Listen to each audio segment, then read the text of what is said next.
Anyone who has watched my videos will have seen the steel nipping press I have between my two main work areas.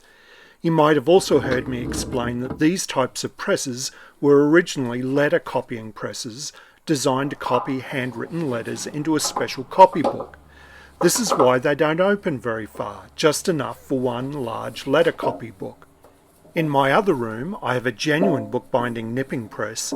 These open much further so multiple books can be pressed at once and generally accept much larger books. For the modern hand binder working on a book at a time, the genuine bookbinding nipping press isn't very practical, and the copy press is actually more convenient. If you stick with bookbinding, you will want to buy a steel press. I got very lucky when I started bookbinding over 30 years ago, when my parents saw a steel press in an antiques shop and bought it for me as an extravagant gift. Otherwise, my equipment was homemade, such as my finishing press. I hated that finishing press, and as soon as I could, I bought a real finishing press and burned my homemade one. This experience may be why I recommend wherever possible, just buy the equipment you need. But I know this isn't always practical, and I should be more realistic. There happens to be a design for a homemade nipping press that I think is very good, and I'll share that today. The earliest reference to this design I've seen is a picture on the cover of Volume 1 of a series of little pamphlets written by Douglas Cockerell called Bookbinding as a School Subject. I think these pamphlets were published between the wars, but they're undated and thus I don't know when they were published. Google isn't being very helpful, but I'm sure someone will tell me in the comments. The Queensland Bookbinders Guild has one of these presses using an F clamp instead of a G clamp, and recently the Southern Bookcrafts Club of England lent me their version for some video work I'm helping them with. The F clamp version is what I'll make today. You only need 3 things to make this press: a piece of wood, a clamp and some feet. That requires a trip to the hardware store.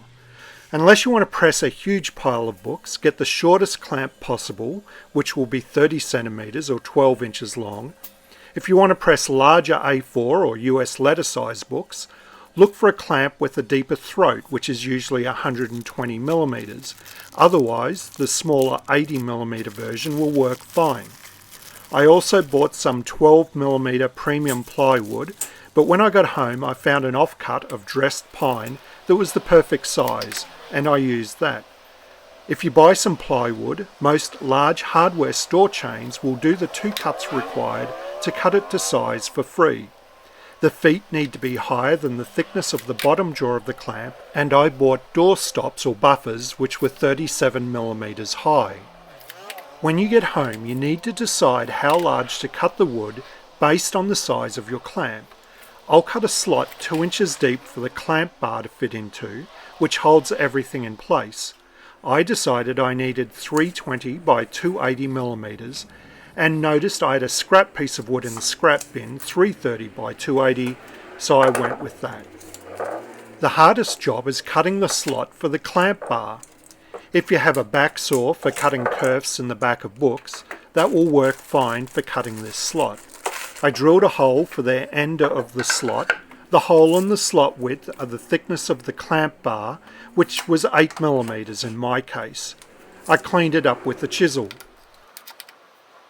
There is another design for a homemade nipping press that many beginners try, and that is made with 2 pieces of wood with bolts and wing nuts in the corners. I recommend you avoid this design. It's difficult to get the book inside the press, it's slow to do up, and you can easily put uneven pressure on whatever you're pressing. I dislike the Manly Bannister book because it suggests this design. Generally, the instructions in this book are fine, but people that use it seem to spend more time making steampunk-looking bookbinding equipment than binding books.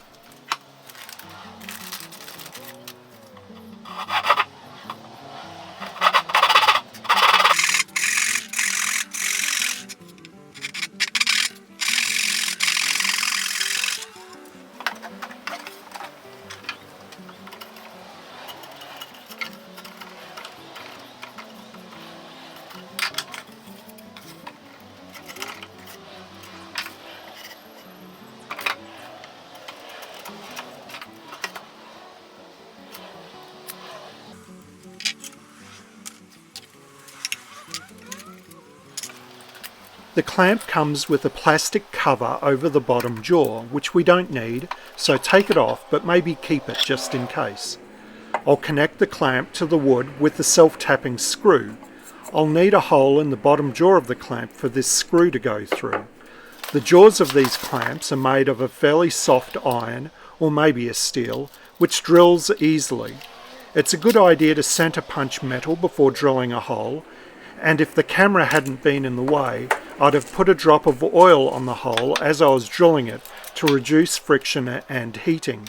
But with this metal drilling fairly slowly, it wasn't really needed.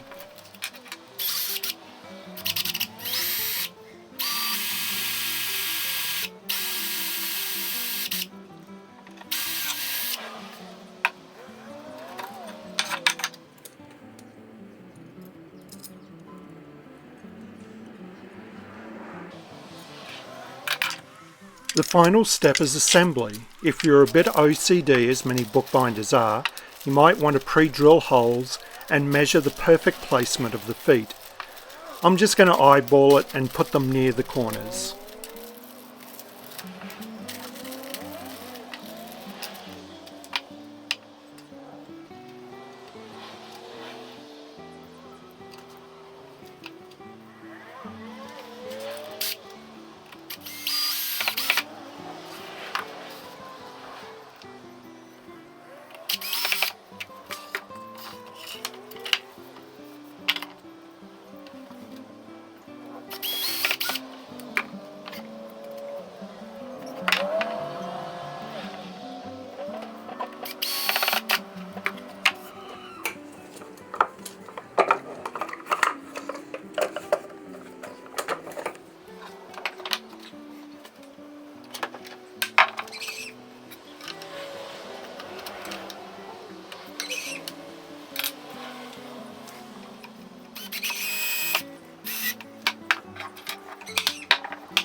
And that is the press made. It took me less than an hour to make, but I do have a fairly well set up shop with everything within reach when there isn't a camera tripod in the way.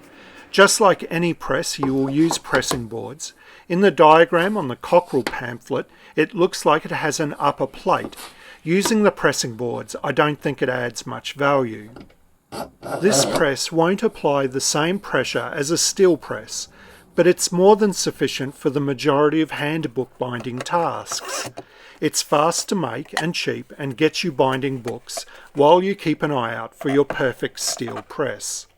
As always, I really appreciate you hitting the like button. If you're able and want to, you can support the making of more videos like this through Patreon or with a one-off contribution, and the details are in the description below. To find videos I've made on specific topics or other projects, the best place to go is the Daz Bookbinding Video Guide. It's the index to the channel. If you want to be notified of my future videos, please hit the subscribe button and select the notification bell. Until next time, cheerio!